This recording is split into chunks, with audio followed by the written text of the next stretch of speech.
Microsoft came out with some news this morning, straight out of nowhere. Justin Haywald, GameSpot news editor, please explain to the folks at home what we know so far about this announcement. So, I wouldn't say that this was completely out of nowhere. This is something we've been conjecturing about for months now. That not only has the Xbox One gone through a $100 price cut, putting it at parity with the PlayStation 4, which it's needed to do for a while, but they've also gotten rid of the Kinect. We've said that the Kinect is the thing that's raising the price, that makes it $100 more expensive, and they've finally just gotten rid of it. It's surprising because they've said we're not going to get rid of it, and I thought maybe they'll do something else to get that price down. So it's a little surprising that they've reversed the focus on Kinect and to make that the thing that will make the price lower. But it's not surprising in that they needed to do something that would lower that price. Yeah. And as we've seen, Kinect isn't terribly popular. There aren't a lot of games, Fantasia notwithstanding.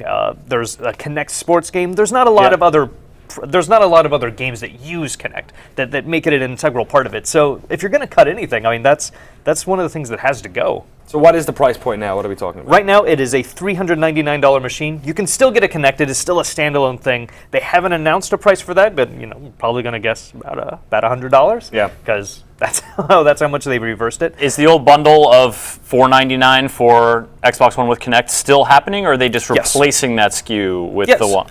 This is good news because it's giving people choices. If you want the Kinect right now, you can still get the Xbox One that they offer right now with the Kinect bundled in, or you can get the $399 version with no Kinect. Yeah. So it's a smart move. It's something that they've needed to do, but it's definitely not great for probably some developers who have put a lot of time and effort into these Kinect games.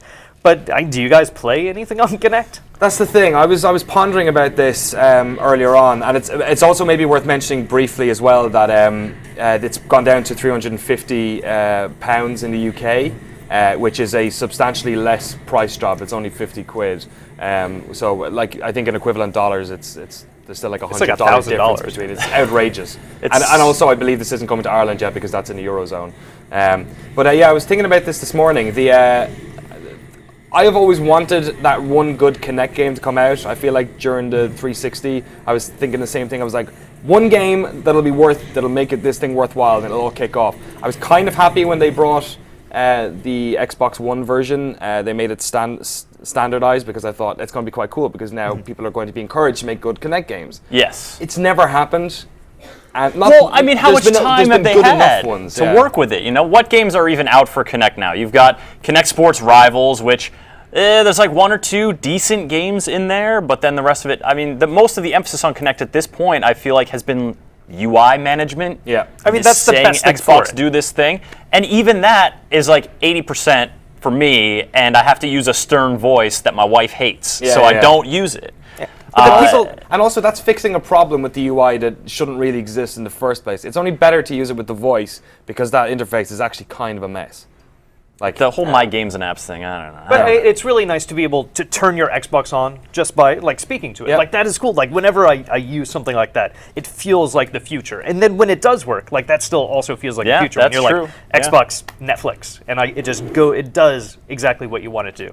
But like you said, it doesn't work quite enough. And the things that it adds to games are these small add-ons. It's not you can't use a full-featured game. You can't have a game that's only movement because that's tiring. Like when we play games, we want to sit down on the couch. You want to relax for a bit. So having a game that only uses Kinect is tiring. Well, you need to commit to it. You need to commit to a Dance Central, which are excellent Kinect games. Yes. You need to commit to a Gunstringer, which is actually like way less of a physical investment than Dance Central. Because you can sit there and because you can do that thing, and that game was really good. But I guess my big question with this is why in the middle of May did they announce this? So that's the other really interesting thing about this. This is an E3 level announcement. This is a bombshell. This is the kind of thing that you just come out and $100 price drop. The fact that they're doing this in May is basically saying we are so confident in what we have lined up for E3. We're going to make this all seriously. We're making this about the games. We've already talked about TV and shows. We've pushed that out of the way. They've talked about the console and the price point. Pushed that out of the way,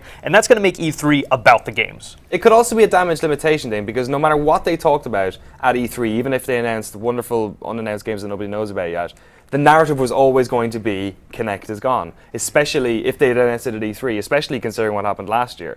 and maybe they don't want the second E3 in a row to be the story being that Microsoft have, the story of how they reversed this thing and went back on that thing and changed their plan that they had previously tried to hard sell us. But it's nice that it is going to have a focus on the games. I mean, we're going to talk about PlayStation 4 and Xbox One games. We're not going to be discussing some kind of thing about the hardware or anything like that. Like, that's going to make E3 really about the games. And from Nintendo's point of view as well, like, we're probably going to hear something about their quality of life stuff because they've been talking about that for such a long time. But for them as well, it's going to be about the games. And that makes E3 itself, like, so much fun. That's like, this is the E3 that's all about games you haven't heard of before and, sequels to games that we've been anticipating for such a long time. Here's hoping. I got some questions. I asked some folks on Twitter earlier today, what the people who owned Xbox Ones, what they felt about it. Craig Sutherland said, happy and sad. It's too bad that this pretty much means that the Kinect is dead, but it could also help the Xbox One succeed in the long run. Do you think this is basically the death knell of Kinect, that when people are given the option that at retail they're going to opt for the cheaper one without the funny camera? Well, yeah, I mean, they're going to go for the cheaper one. This puts the impetus on Microsoft to create experiences for the Kinect to make it have a long life. Yeah, I mean, really, the Kinect hasn't had much of a life beforehand. We've had Kinect with Xbox 360, and outside of the really cool music experiences like Dance Central, I never use it. Microsoft, the fitness game, Nike Plus, Nike Fitness Connector, Fly, whatever. Like, that was also really good. And those are the only two games that I can think of that I loved having Kinect for. Gunstringer was cool, but we've got a big proponent of the UFC fighting fitness game as well, but I feel like the problem with Kinect now is the same problem I had before, right? It's a peripheral, so you need to justify that big extra expense. Why are people going to buy it? When it was bundled in with the Xbox One, people, like, I had it and I was like, sure, I'll give voice commands a try. I'm not going to buy it for voice commands. I'm going to buy it if there's a game, if there's a compelling reason. Maybe I would buy it for Skype, but then I have a laptop with a camera in it, so I use it for Skype. But those sort of add-on benefits, I think it's going to be tough for them to message how those little things are part of the Kinect value proposition, and they need something bigger. They're going to need to bundle it with Fantasia or with something else in order to really help people get over that extra hump of spending that extra $100 now. I wonder if that's something we might hear about at E3 then. In that case. And speaking about Skype, we also learned that that's going to be part of everybody's experience on Xbox now. You don't have to pay for gold in order to access things like Skype, in order to access things like Netflix and those movie applications, which before were trapped behind that paywall, which made it just such a ridiculous proposition to pay extra for gold when this is something that you can get for free on everything, on your computer, on your PlayStation 4, sometimes on your TV. And it was actually the reason the iPlayer for BBC had such a hard time getting on as well, because they legally weren't allowed to charge for that service at all. There's some other information in relation to that stuff as well, tertiary stuff, like for instance the free games on the 360 is going to come to Xbox One in June. Which we knew was going to happen, and just finally confirming this is going to happen, no, seriously guys, we're doing it. And for the anniversary of Games with Gold, you're going to have 3 games coming in June, which is kind of cool for people that have been investing in it for quite a while. They haven't announced the game specifically, right? I think, no, we had Dark Souls, Charlie Murdered, and one other game which is escaping my... Okay, I saw Max the Cursed Brotherhood and Halo Max Spartan the Cursed Brotherhood. Yeah, maybe Halo Spartan Assault as well. Yes. Last point, and this is I think very salient one I saw on Twitter earlier as well. DeWeave24 said, it's a bad idea by Microsoft. Kinect is the only thing that makes the console different. What if Xbox drops the price further than the PS4? Has Microsoft basically made itself so homogenized by taking all the stuff that they went on about last year at E3, they've reversed essentially on all the fundamentally important ones? Have they just made it so that they've given people no reason now to choose between the two?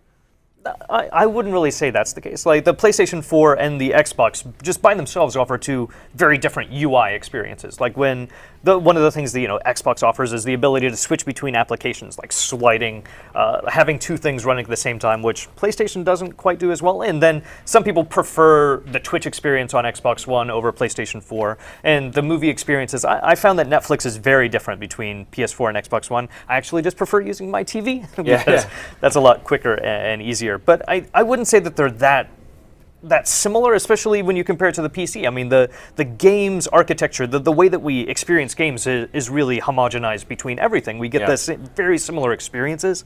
And this could really push Microsoft to try to get more exclusives in the same way that Sony is known for games like Sony Santa Monica having Last of Us and God of War. Like, I think this will only push Microsoft to put even more into those exclusives to get games that you're not going to be able to get anyplace else. Because do you really need like a completely different way of interacting with that console? Like, why is that the thing that needs to set it apart? We want the things that set it apart to be the games. And I mean, you can't forget that we also have the Xbox Live entertainment services. Like, they're going to be rolling out these news and not news. They're going to be rolling out these the Halo TV show, and they have a comedy program and some other just original programming. I bet that comedy program won't be very funny.